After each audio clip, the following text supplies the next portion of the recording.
तारे मुस्तफा के बीच की पहचान। बलियाबी को इदारे शरिया की तहरीक लेकर गली गली पागल की तरफ घूम रहा।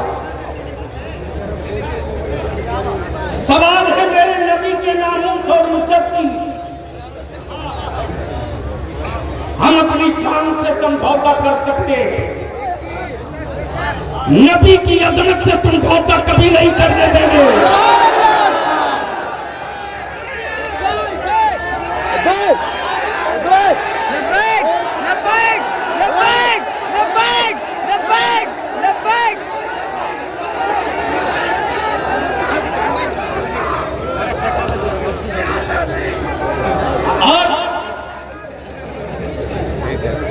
और ऐसा नहीं है कि कोई लावारिस समझने की गलती करे। आज पूरी दुनिया में रिसर्च हो रहा है,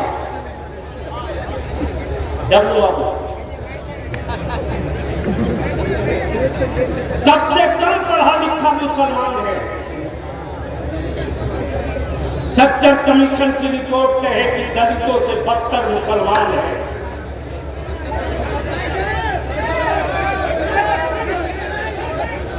पूरी दुनिया ये देख रही है कि गरीबी में 1 नंबर पर मुसलमान है। मुझे मालूम है कि अगर मेरे पास मुठिया का चावल ना होता और मेरे पास ज़कात के पैसे ना होते तो हुकूमतों के भरोसे शायद हम अपने बच्चों को पढ़ा नहीं पाए। लेकिन बलियाबी तो तेरा कम ठोक के पूरे भारत में कहता है, डरे वो जो 2 नंबर का हिंदुस्तानी हो। तुम्हारे बलियाबी ने आज नहीं पार्लियामेंट में भी कहा था कि मोदी भाई अगर पाकिस्तान के आतंकी कंट्रोल नहीं हो रहे तो 30% फौज में मुसलमान के बच्चों को जगह दे दो। नारे तकबीर, नारे रिसालत, अज़मत मुस्तफा, फैज़ान हुज़ूर मुफ्ती आज़म हिंद अल्लामा गुलाम रसूल साहब की गुलाम बलियाबी। नारे तकबीर। लेकिन गैरों ने नहीं, मुसलमान तुमने कमजोर किया।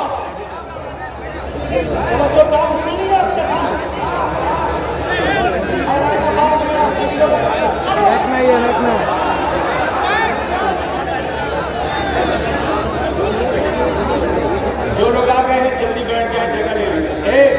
ये देखिए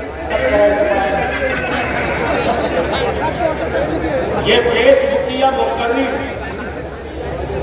अवार्ड मुखिया मुसन्निफों ने नाश कर रखा, लेकिन हुल्ला बोल इनके खिलाफ भी मैं करूंगा, छोड़ूंगा नहीं। मुझे मालूम है कि अपनी औलादों का पेट काट काट कर हमारे बच्चे एक जलसा करते हैं। मैं कह रहा था कि गैरों ने नहीं, मेरी कौम ने मुझको कमजोर किया। मेरी कौम ने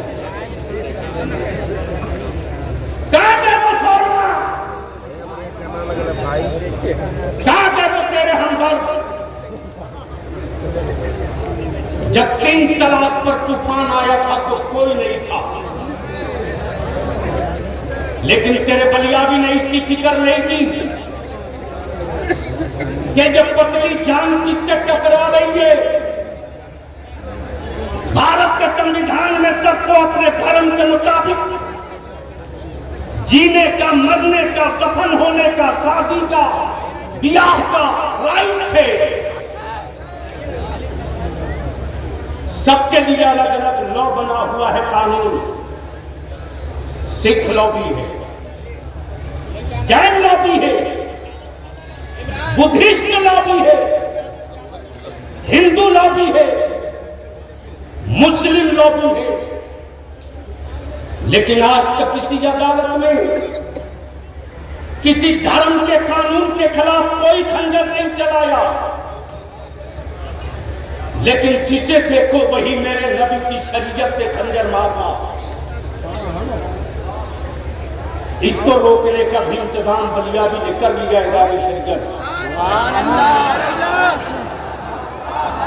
अब इदारे शरीयत में मेरी बेटियों का मुकदमा औरंगाबाद में अब कहीं और नहीं जाएगा, इदारे शरीयत के दारुल कज़ा में जाएगा।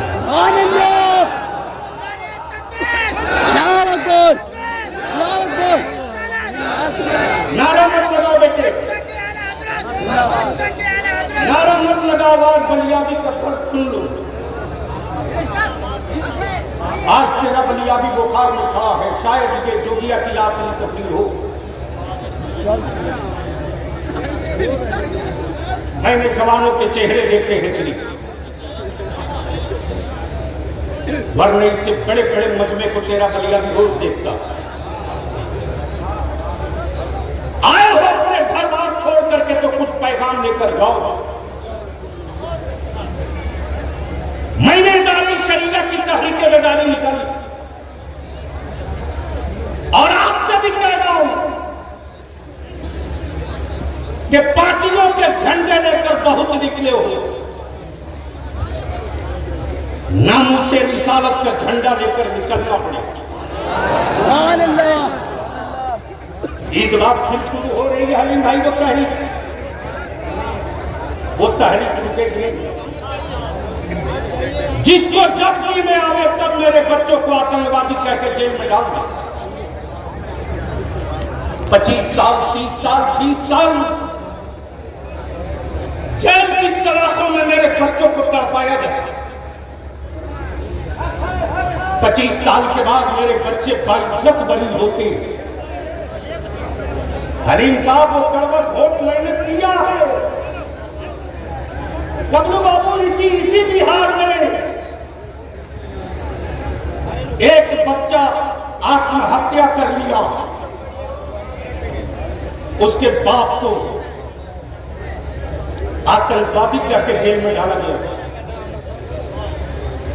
और उस मुसलमान का बच्चा जिसके साथ पढ़ता था, उसका नाम महेश, सुरेश, रमेश, आदित्य, एक साथ ये सभी बच्चे बैठकर दोपहर में खाना खाते। जब टीवी स्क्रीन पर अखबारों में तस्वीर छपी तो आदित्य और महेश सुरेश कहने लगे, मैं तेरे साथ खाना नहीं खाऊंगा, तेरा बाप मेरे भारत का दुश्मन है, खाना नहीं खाऊंगा। उस बच्चे ने इससे दुनिया को बर्दाश्त न किया, आत्महत्या कर दी। सत्ता बदलने का तख्ता नहीं लेने देंगे। ए चुप,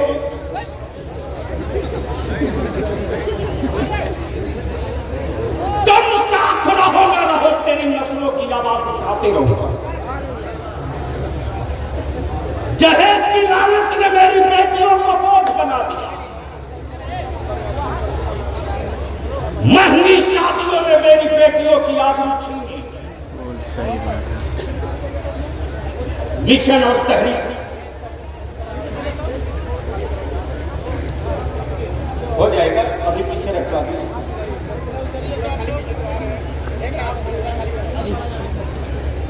ईमान से बोलो, इस जहेज की लानत ने मुसलमानों की जमीन बेचने पर मजबूर किया कि नहीं की? बेटियों को बोझ किसने बनाया? हलीम साहब प्लीज,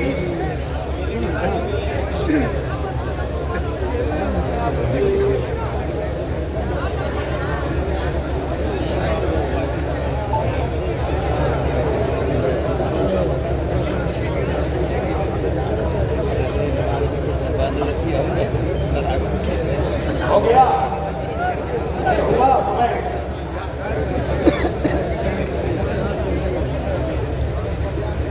सुन लो, करीब 25 दिन पहले टेलीफोन आता है रात को 2 बजे। सुन, किन हालात में बलियाबी मरता है, सुन, याद आप गवाएं। ये मौलाना नूरुद्दीन ने देखा आंखों से। शायद तेरे बलिया भी अपने घर अपनी औलाद के लिए कभी सोचता होगा। हरीम साहब रात को फोन आता है कि बड़े साहब का मेरी बेटी की बारात आई थी, खाना घट गया। यह हरामखोरों की जमात बारात में जा रही थी। ये 250-300 बारात क्यों ले जा रहा, तू मुझको बता। बंद करो इसको, वरना तेरी औलादों का कोई वजूद नहीं बचेगा। बंद करो इसको। फोन आता है 2:30 बजे के बाद। हलीम भाई 2:30 बजे के बाद फोन आता है कि जिस साहब ने फोन किया उस वक्त में फोन नहीं उठा सकता। उसको बैठा लो जल्दी से। 1 मिनट नहीं लेगा, स्टेशन माइक से हट जाऊंगा। 1 मिनट नहीं लेगा।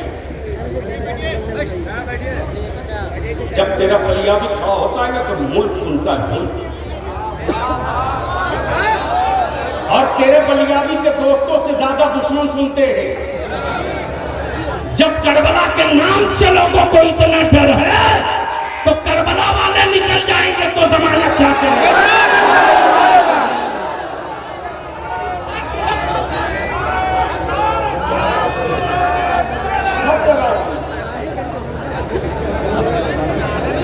सुनो गौर से, अगर जमीन वाले हो तो सुनो। हलीम साहब 5 मिस कॉल देखा तो बैठ गया। एक लड़का फोन उठा के खून फूट कर रोने लगे। हजरत तब्बू जब फोन कर रहे थे उस वक्त बारातियों का खाना घट गया। 20 आदमी खाना ना खा सके। अब्बा इस सदमे को बर्दाश्त नहीं करता। हार्ट अटैक कर गया। मैंने कहा बेटे देख के डस्टबिन में कितना खाना फेंका था। उसने बताया 20 आदमी का खाना घटा था, 100 आदमी का खाना फेंका। मैं पूछता हूं बता इस कत्ल का मुजरिम कौन है? यह कत्ल किसके माथे पर लिखा जाएगा? हुकूमतों ने कुछ गुंडे मार रखे हैं मेरे नबी की इज्जत से पत्थर फेंकने के लिए। लेकिन आखिरी बात अर्ज करते हैं, ये बलियाबी का हाथ उठ रहा है, जबान बोल रही है, दिल धड़क रहा है, आंखें देख रही है, जिस्म का हर हिस्सा हो, हाथ भी हो, सर भी हो, दिल भी हो, दिमाग भी हो, सब हो, रूह न हो तो बता क्या जिस्म काम करेगा? जोर से बोलो, जोर से बोल। जिस्म काम करेगा। जिस तरह रूह के बगैर जिस्म किसी काम का नहीं, फर्ज हो, वाजिब हो, तवाफ़े काबा हो, सुन्नतें हो, सब हो, लेकिन दिल में नबी का एहतराम ना हो तो जिस तरह रूह के बगैर जिस्म बेकार है, उसी तरह रसूल के बगैर सारी ये बात।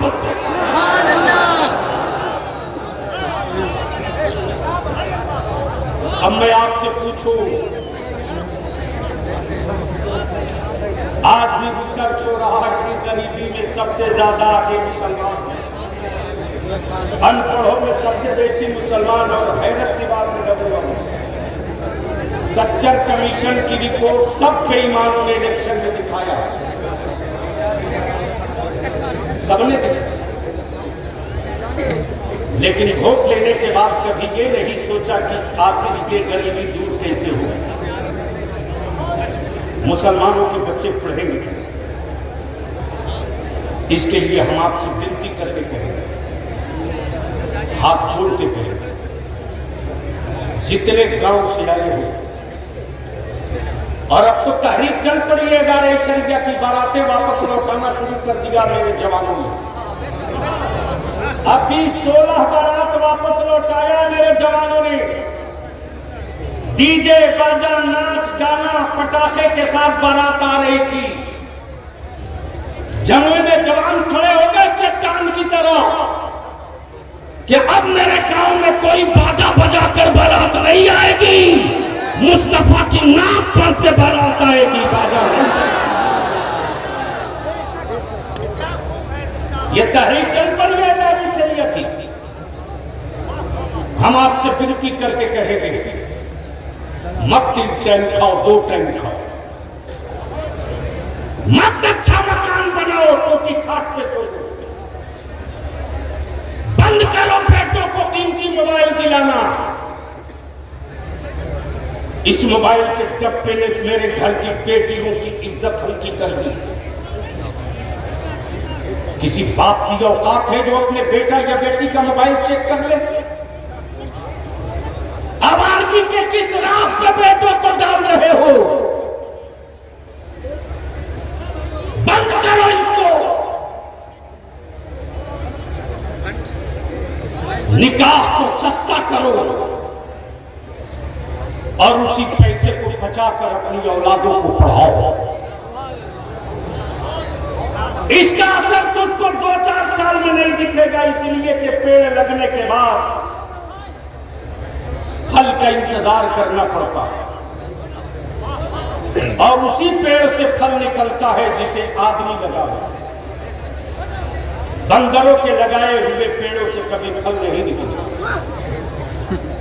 इसलिए कि बंदर अगर पेड़ लगा दिया सुबह तो शाम तक 20 मरतबा उखाड़ के देखता है लगा कि नहीं लगा, लगा कि नहीं लगा। अली यानी इतना उखाड़ेगा लगाएगा कि जब तक सूख न जाए छोड़ेगा। इसलिए मैं आपसे विनती करती हूँ उलमा की तकरीरें सुनना, शोहरा की नाम सुनना, लेकिन ये मैसेज और पैगाम लेकर जाओ।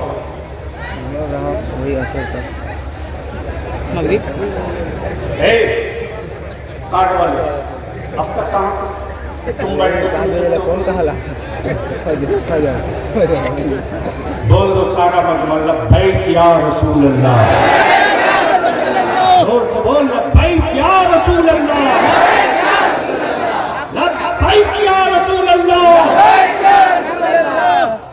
तो मैं आपसे पूछ लूं, देख लूं, अभी आप बोलते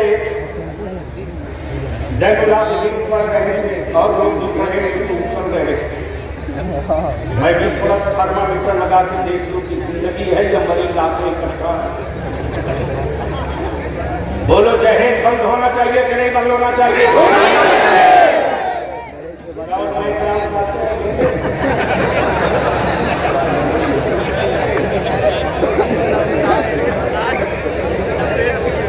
हलीम भाई 2 हज़रत की बाइक दिलवा के छिलवा चुका हूं, दिलवाया भी मैं ही हूं, छिलवाया भी मैं ही हूं।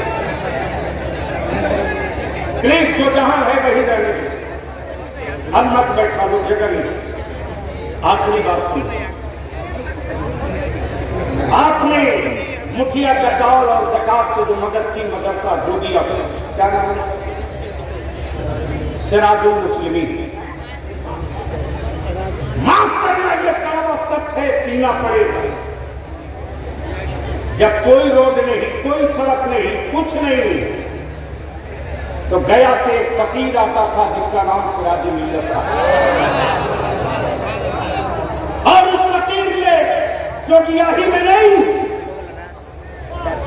नबी नगर हो, जोगिया हो, अंबा हो, कुटुंबा हो, पलामू हो, हरियरगंज हो, गढ़वा हो, कोई गांव नहीं जो वो फकीर पैदल और बैलगाड़ी से सफर किया। और उस फकीर का एक ही मिशन है कि बाबू हो, घर में गल्ला रहे न रहे, मुस्तफा की मोहब्बत का चिराग जलता है। और उसी चिराग की रोशनी की ये लवे है, उसी चिराग की रोशनी की की ये रोशनी है। तो मैं अपने जवानों से पूछता हूं, क्या चाहते हो जहेज बंद होना चाहिए? बोलो बोलो, बंद होना चाहिए। नबी के नामूस के खिलाफ जिन पागलों को लोगों ने लगा रखा है। हलीम साहब, मेरे बच्चों को 12 बजे दिन में 1:47 से रांची में घूम दिया गया। एक तो पुलिस वाले ने बुलाया, डब्लू बाबू ये कह करके कि इधर आओ। बच्चे ने वर्दी देखकर समझा कि मेरा मुहाफिज बुला रहा। उसके बाद कहेगा कि तुम घर चले जाओ। जब बच्चा जाने लगा तो पीछे से 1:47 मारी। तब तेरे पंजाबी ने झारखंड हुकूमत से कहा, कान खोल के सुन ले। अब तक पंजाबी कुछ नहीं बोला, लेकिन नबी की इज्जत पे हाथ डालोगे तो हम अपने उलमा को लेकर सड़कों पर निकल जाएंगे, तो जेलों का साइज छोटा पड़ जाएगा। नबी वालों का नारे तकबीर, नारे रिसालत, अज़मते मुस्तफा अल्लामा गुलाम रसूल साहब क़िबला बरियावी, नारे तकबीर। माशाअल्लाह, उस जात से आपने आप हज़रात तकबीर समाज फरमा रहे हैं जिन्होंने कुफ्र की ताबूत में आखिरी कील ठोक दी है। इसके लिए मैंने तय किया कि एक कानून बनना चाहिए, हमारे मजहब का हो चाहे किसी भी मजहब का, किसी भी धर्म का कोई व्यक्ति हो, जो सबके लिए काबिल कबूल है। मेरे नबी के साथ साथ और मजहब के लोगों की भी, किसी के धार्मिक और मजहबी जज्बात से कोई न करे। अगर पंजाबी भी किसी के मजहब के पेशवा की तौहीन करे तो उस पर भी देशद्रोह का मुकदमा हो। अगर डब्लू भी तौहीन करे तो इन पर भी देशद्रोह का मुकदमा हो। बोलो, ऐसा कानून बनना चाहिए कि नहीं बनना चाहिए? जोर से बोलकर बताओ, बनना चाहिए कि नहीं बनना चाहिए? इस कानून को बनवाने के लिए तेरे पंजाबी को आग से गुजरना पड़ेगा। मैं जानता हूं कि मेरी भोली कौम को लोग डराते बहुत हैं, डराएंगे, लेकिन ईद बात फिर इदारे शरीयत तहरीक बेदारी का कारवा आएगा और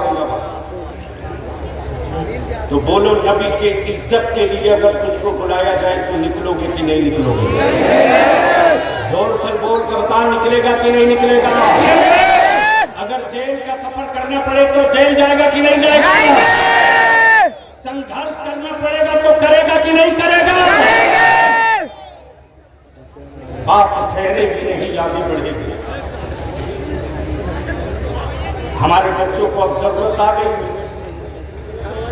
कि समाज में जिस तरह दलित भाइयों को विश्वास पैदा कराने के लिए दलित एक्ट बना, किसी की हिम्मत है किसी दलित भाई को दबा दे, एक पन्ना लिख के दे दे तो पूरा खानदान घर छोड़ के भाग जाए। बोलो, सही है कि गलत? जोर से बोलो, जोर से बोलो। लेकिन आज जो चाहे हमारे बच्चों को जिहादी कह दे, आतंकवादी कह दे, लेकिन मैं अपने भारत के उस हिंदू मुस्लिम प्रेम को, सद्भाव को सलाम करता हूं। हलीम भाई, अगर अब्दुल्ला रोजे से है तो डब्लू सिंह सामने खाना नहीं खाता कि कहीं मेरे मुसलमान भाई को तकलीफ ना हो जाए। इसी का नाम भारत है, इसी का नाम भारत है। और इसी इत्तेहाद को तोड़कर सत्ता में जाने वालों की लाइन लगी है, लेकिन ये नहीं चलेगा, ये नहीं चलेगा। अभी थोड़ी देर के बाद हमारे उलमा, मैं जानता हूं, मुखिया जी आप ही हैं? मदरसे की इमारत नहीं बनी, गलत किसी बात। इसलिए कि जलसों के सैलाब से हम नस्लों का मुस्तकबिल नहीं बदल सकते, लेकिन कलम की नोक से हम नस्लों का मुस्तकबिल भी बदल सकते हैं, मुल्क को भी आगे बढ़ा सकते हैं।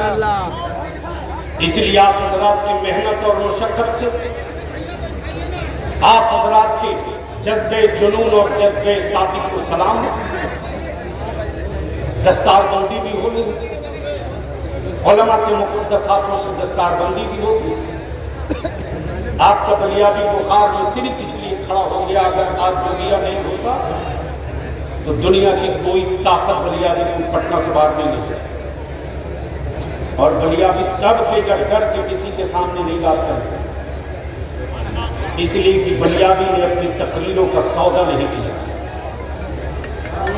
कोई माई कलाल नहीं कह सकता कि बलियाबी ने नजराना तय किया। तो जिस जज्बे के साथ बलियाबी दीन और मसलक का काम करता, मुल्क और मुल्क में अमन की बात करता ना यार, पूरा लाइन खड़ा बैठा, उसी तरह से खुलूस के साथ मोहब्बत भी फूटता है। सबसे आगे नहीं। अब आखिरी बात मैं पूछ लूं, अगर बलियाबी तेरी नस्लों के मुस्तकबिल के लिए आवाज दे तो साथ दोगे कि साथ छोड़कर भागोगे? जो कुर्सी पर बैठे हैं वो भी, जो नीचे हैं वो भी, जो खड़े हैं वो भी, हाथ उठा करके बुलंद आवाज से जवाब देकर मुझको भरोसा दिला, तेरी नस्लों के मुस्तकबिल की जंग लड़े बलियाबी, तो साथ दोगे कि साथ छोड़ोगे? साथ दोगे कि साथ छोड़ोगे? अगर कोई बड़ा फैसला ले लूं तो फैसला मानोगे कि इनकार करोगे? इसी उम्मीद के साथ